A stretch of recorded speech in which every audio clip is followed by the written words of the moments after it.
గౌరవ గురువుగారికి వందనములు మరియు శుభోదయము. సంగీత పరిచయము 4వ భాగము. నిన్నటి వరకు సంగీత వివరణ, సప్తస్వరాల విషయం గురించి, వాటి పుట్టుక గురించి, వాటి పేర్ల గురించి వివరంగా తెలుసుకున్నాము.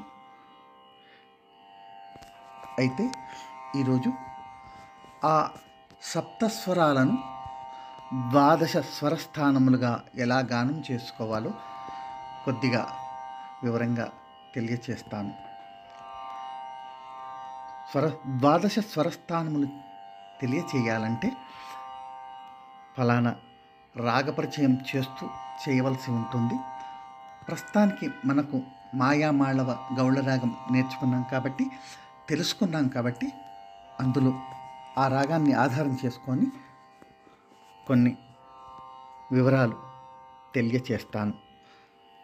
సంగీత ప్రారంభము స ప స ఇలా శృతులు గానం చేస్తూ ఉంటాం. ఈ శృతులు ప్రకృతి స్వరములు. మిగతా వికృతి స్వరములు ఏవంటే రే రిషభము, గ గాంధారము, మా మధ్యమము, ద దైవతము, నీ నిషాదము. ఇవి ఈ స్వరాలు ఫలానా రాగాన్ని బట్టి మార్పులు ఉంటాయి. అయితే మాయామాళవ గౌళ రాగం గురించి తెలుసుకోవాలంటే షడ్జమము గానం చేసుకుంటాము. దీనికి మొదటిది రే, ఇది శుద్ధ రిషభము.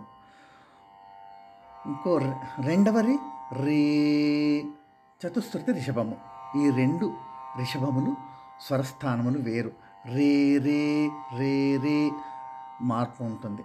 అలాగే గ గ ఇది సాధారణ గాంధారము. మాయామాళవ గౌళ రాగానికి గ అంతర గాంధారం ఉంటుంది. గ గ ఈ రెండు స్వరస్థానములు భేదం ఉంటుంది. అలాగే మా మా మాయామాళవ గౌళ రాగానికి ఈ మా ఉంటుంది, శుద్ధ మధ్యమము. మా ప్రతి మధ్యమము, ఇది కళ్యాణి రాగానికి ఉంటుంది. ప ద మాయామాళవ గౌళ రాగానికి ద శుద్ధ దైవతము, ద చతుశ్రుతి దైవతం. ఇవి రెండు చేంజ్ ఉంటాయి. అలాగే నీ నీ కైసిక నిషాదం చిన్నది, నీ పెద్దది. మాయామాళవ గౌళ రాగానికి ఇవి ఉంటాయి. ఇలా సా పా ప్రకృతి స్వరాలు తప్ప మిగతా స్వరాలన్నీ ఫలానా రాగాన్ని బట్టి వాటి వాటి స్థానాలు మార్పుగా ఉంటాయి. మనము ప్రస్తుతము మాయామాళవ గౌళ రాగాన్ని గురించి తెలుసుకుంటున్నాం కాబట్టి వాటి స్వరస్థానం మాత్రం షడ్జమము, శుద్ధ రిషభము, అంతరగాంధారము, శుద్ధ మధ్యమము, పంచమము, శుద్ధ దైవతము, కాకలి, నిషాదము. ఇవి ఈ రాగానికి ఉండే స్వరస్థానములు. ఇలా మనకు సప్తస్వరాలు 12 స్వరాలుగా రాగాలను బట్టి గానం చేసుకుంటాము. అందుకు వీటిని ఏమంటారు? ద్వాదశ స్వరస్థానములు అని అంటారు. ఇలా మనం సంగీత విషయము ఈరోజు వాటి స్వరస్థానాల గురించి వివరంగా తెలుసుకున్నాము. ఈరోజు దాటు స్వరాలు మొదటి 2, 3 కాలాల్లో గానం చేసుకుందాం.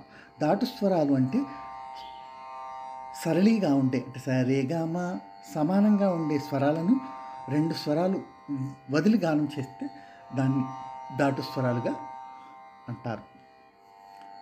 గానం చేసుకుందాం.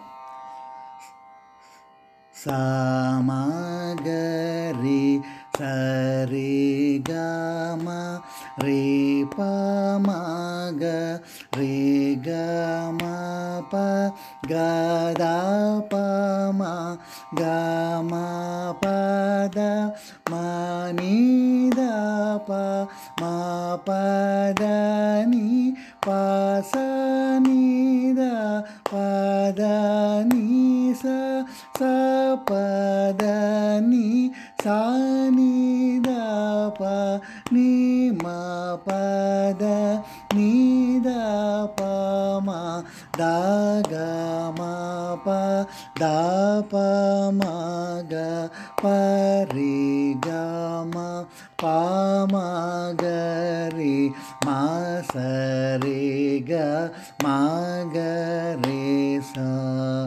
అంటే ఒక దెబ్బకు ఒక అక్షరము గానం చేయుట మొదటి కాలం అనబడును.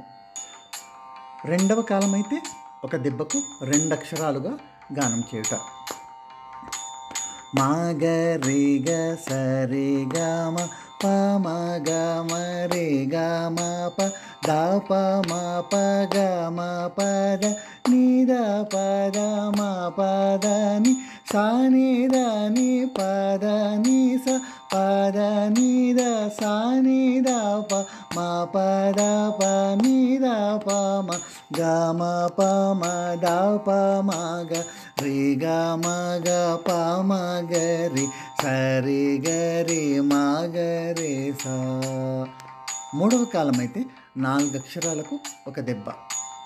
సమ గమ రి గ సరి సగ రి గ సరి గమ రి ప మ ప గమ రి గ రి మ గమ రి గ మ ప గద పద మ ప గమ గ ప మ ప గమ పద మని దని పద మ ప మద పద మ పద ని ప స ని స దని పద ప ని దని పద ని స స పద ప ని ద స ని స దని ద స ని ద ప ని మ ప మ ద ప ని ద ని పద ప ని ద ప మ ద గ మ గ ప మ ద ప ద మ ప మ ద ప మ గ ప రి గ రి మ గ ప మ ప గ మ గ ప మ గరి మ సరి స గరి మగ మరి గరి మగరి స. ఇలా సంగీతము 3 కాలాల్లో గానం చేసుకున్నాము. వింటున్న ఎందరో మహానుభావులందరికీ వందనములు.